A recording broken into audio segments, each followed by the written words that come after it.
Hello, welcome to Hell. This is White Devil and I run the show. I wanted to talk to you today about what I call racial heterochromia.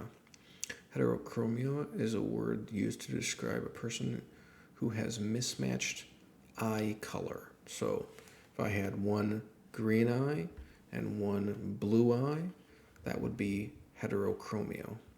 But this country is suffering from racial heterochromia. In other words, one eye, speaking figuratively now, is racially white, the other eye is racially black. And these two different colors are mismatched, and they perceive the history of the country in different ways as a result of that racial mismatch. I want to show you what I mean here. So this is the approximate racial distribution at the end of the era of slavery in 1865. You had approximately 13% of the country was black, recently emancipated from slavery, and the remaining 87% was white, having never been enslaved. And if you look at it like this, you notice that a couple things are almost certainly going to occur because of the nature of human psychology and our competitive qualities, our sort of paranoid qualities as well, in a sense, is that the people on the top, the 13% black, they're going to interpret their problems as a community, their collective problems, they're going to interpret as a result of the majority white population. In other words, they're going to interpret whatever is happening to them as a result of the actions of these others.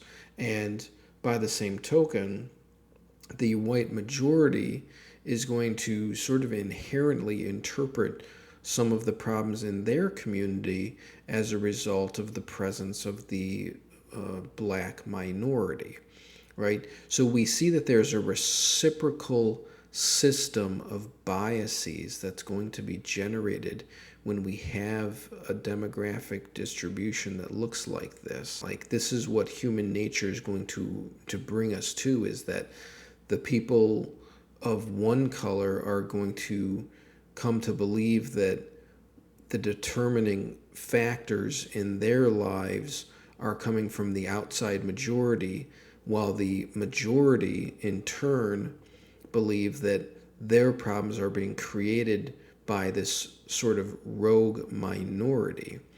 And both of those systems of interpretation are going to reciprocate back and forth at one another, across from each other.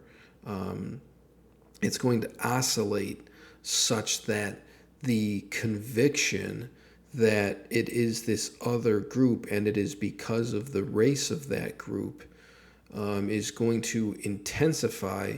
I think that's exactly what has happened, and I think that's been spiking over the last few years in particular, where we just seem to have a lot of people who think that a lot of their problems, a disproportionate ratio of their problems, is being created by this other group, and it's being created precisely because that group is other.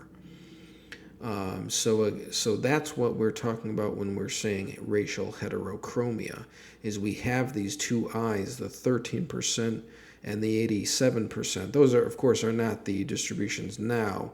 160 years later, those have changed somewhat. But we can see that at its initial point, what would happen is that there's this reciprocal interpretation of why things are happening the way they are happening, why there are certain problems, certain difficulties in certain communities, and it's because of this racial difference.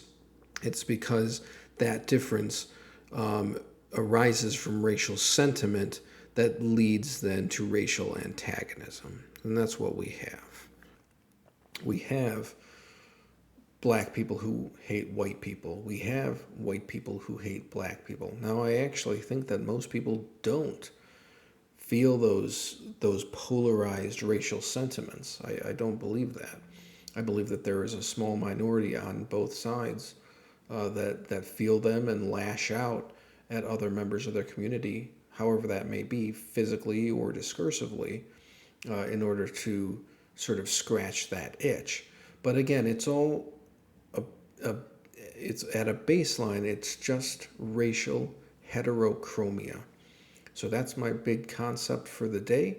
Again, our country, figuratively speaking, has two mismatched eye colors. One is white, one is black. Each of them perceives a different history, a different reality, a different present as a result of their racial lineage and the different stations that were occupied, respectively, at different times in our history.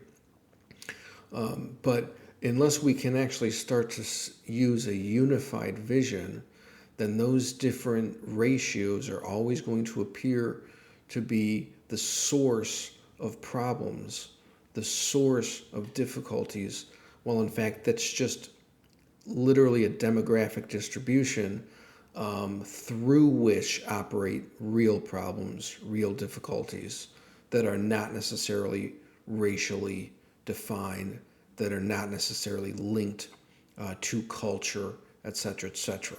So that's my big thought for the day. I've been waiting to bring that idea out for a long time. I hope you enjoyed it. Racial heterochromia.